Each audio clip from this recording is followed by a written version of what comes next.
The most complicated character in Genshin Impact is that Zhongli. Yes, Zhongli is the most complicated character, the most misunderstood character in Genshin Impact. There's been a lot of outlash and outreach about how low his damage multiplier is on his normal attack combination string, and that is true. He does not have the highest multipliers on his normal attack string, but he can do so many things for your party, and a lot of players aren't really seeing the potential that you can do with Zhongli. So which way is the best way to build him? Even after I've put up a couple of guides there on the animation cancels and the boosted damage that you can do by flinging Abyss mages and high HP enemies in the higher stages of the Abyss, doing 33,000, 40,000 damage with just a 4-second cooldown on his E skill. If you want to see more information on that, that's a video. Obviously, we also have the full-on build guide video that covers all of the options. But even after watching that content, a lot of you guys have left comments about how you're confused, that you don't know which way the best way to build him is. That's because there is no singular best way to build Zhongli, because he's incredibly flexible. You can build him as a carry damage dealer if you want him out on the field with a Crescent Pike proc. That weapon is absolutely insane for him, but as long as you have the right team for him, he's going to be doing work for you. You can do other things as well. Freeze compositions are not the most prominent thing in Genshin Impact right now, but in combination with his elemental burst skill, they become quite powerful. With Planet Befall here, you can petrify enemies, freeze them. If you have high energy recharge, petrify them again, freeze them again, petrify them again. And that's going to be a big boost in your damage overall and your DPS, because the less time that you're dodging around the battlefield, the more damage that you're going to be doing in general. So there's a lot of cool combinations of characters out there. His friends, his foes, there's a lot of things you can do. Double Geo, double Pyro if you don't care about the sort of enemies that you're running across, to do just maximum damage with your other characters. Put them together with a Superconduct team composition, a Freeze team composition, or what I think is going to be his best team composition if you have the stuff for it, a combination of Superconduct as well as Freeze, which is what we're going to be going over today. Now, we are going in with a basically naked Zhongli right now, just to showcase that he can do this supportive aspect. If you want to do more stuff like this, then you're going to want to go in and you're going to want to definitely give him energy recharge, but we're going to be combining him with some other characters. You want to do an Electro character. Maybe you want the Electro character to be a carry character like Razor. You put Razor in here for your Electro character. That's going to give you part of that Superconduct combo with Cryo characters. So you're going to want like Chi-Chi or Diona or even Kea in there in your party as well. And a lot of these characters are going to be bringing in there with their bare bones basics, just to show you the combination of very strong crowd control that you can do in here as well. You're going to want to bring in a Hydro character like Xingqiu, as well as Xingqiu, excuse me, butchering this poor man's name here. But let's go in and let's check it out. So we're coming in, unit's pretty ungeared, level 50. This is just about the crowd control. We have the Freeze, we have the Superconduct as well if we wanted to build Zhongli in this specific team for a physical damage carry. I know a lot of you guys out there want to do that, and it's viable with Crescent Pike in a Superconduct team, because you're going to be getting huge damage bonus multipliers, especially if you have some refinement rakes on that Crescent Pike proc. You could swap the Fischl out, in this case for a Razor, build Zhongli more for support, so you can get more and more petrifications off, keep your enemies locked down between the petrification in the Freeze aspect, and have Razor come out and carry as well.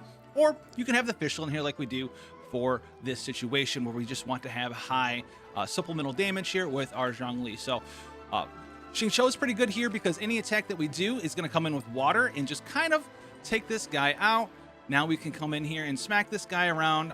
All the damage numbers popping off. Before this guy puts up his shield, we're going to petrify him like so. We're going to pop this back off. We're going to make sure we freeze him again. And we're going to be doing some pretty good stuff here. Big freezes, summon our pillar for some elemental generation, and just kind of pluck this guy down a little bit.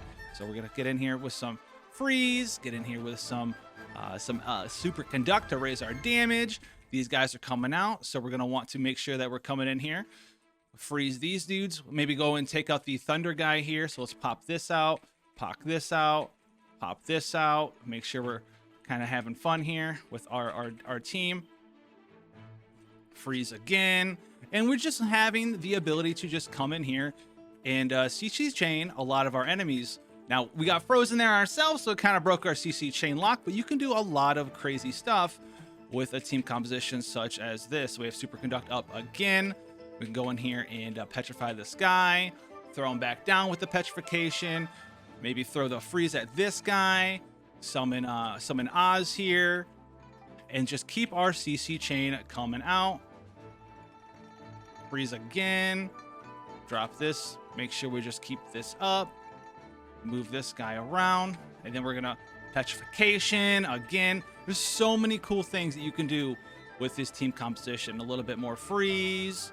A little bit more petrification pretty soon. It's going to be coming up. Petrification will be up soon. Superconduct. Pop that off. Pop this guy down. Hit this guy with a water. That guy's gone. Now, we can't freeze this guy, but we can petrify him. So let's petrify him. Let's throw a heal out here, and we can superconduct him now. And if we had like more gear on our guy, we'd be pretty well off and ready to go here. On top of that, we have generating solid shields generation with our pillar here. So we're doing pretty well on that front. He would definitely be going down right now if we had any semblance of damage at all. We'll hit with a final petrification. And, you know, this might not be the best showcase of the damage that you can do with these characters, but it's definitely a good showcase of the crowd control that you can do with them. That was just a little bit of a showcase of the CC chains that you can do there. Now remember also, his talent right now is level 1 on Planet Befall. It starts at a 3.1 second petrification duration. When you hit level 10 on this, it will cap out at 4.0 seconds. You gain like 1 or 0.1 seconds per time you level this up. As you can see here, it'll go up by 1.1 seconds there. This will cap out at 4.0. If you are out there and you have C4 of him as well, it'll go to 6.0 max at that point in time. But you can build him energy recharge. You build the Diona energy recharge. You build the Xingqiu energy recharge. You have high freeze, high supplemental damage with him. This is why this is a very good team composition for him as well. I call it like the CC team, right? You could even do something with like Venti or Sucrose as well if you wanted to get in there. You don't care about the superconduct. Maybe you're building him just for straight elemental burst damage. You get some HP shields from him with his hold E as well, which we didn't even demonstrate. You also have the crowd control gathering of Venti or Sucrose. Gather them all together, freeze them all, drop the damage on them as well. You could sub out someone like the Xingqiu because we already had a healer with Diona. You could swap him out for using Child. Then you could group them all together, petrify them all. Child comes in, very strong AoE damage with his Riptide procs. Get in there, chain up a whole bunch of damage there. Do a lot of good stuff there. Keep CC chaining your enemies between the freeze with Child and Diona. Diona's ultimate's in there, then you drop the petrify, then you come back into Child. There's a lot of crazy stuff that you can do with this character, and it's very hard to fully and comprehensively cover every little nuance and team composition that you can pull off with this character, because he's got almost infinite builds, and because he's got almost infinite builds, there's almost infinite team compositions that you can make him with. There's almost no bad team composition for him as long as you're playing him to your strengths. Now, if you want him to be your physical damage carry, and he's not in a superconduct team, and you're not using Crescent Pike, he's going to do almost nothing for your team in that case. If you're building him for just straight attack percent, crit hit chance, crit hit damage, and you have on your Big Daddy, Vortex Vanquisher, you have this weapon on, and they're not in a superconduct team, he's going to seem incredibly weak, and that's because you're using him wrong. So this video, the one thing to take away, guys, is you need to put the pieces of the puzzle together because he is that complicated. Go watch the guide, gather all the information from that, learn his animation cancels. If you are using him as a physical damage dealer, get the Crescent Pike leveled up, get some refinements on it. I know it's RNG. It's a hard thing to say. I've gotten a couple so far. I think I'm refinement 2, and then maybe this week I think I did get a third one finally. Put some more love into this character. It's hard to level up characters in this game. The one thing I think I dislike the most is how hard it is to actually level up new characters. But I wanted to put this out there, guys, for you guys to just take in and see that there is a lot to this character, more than just the normal attack damage numbers on his normal attack string, which are pretty low. That's the one thing that's weak about him. But his strongest thing is his shields, is his free HP scaling on his elemental burst, is the 40-second cooldown on it, is the 12-second duration.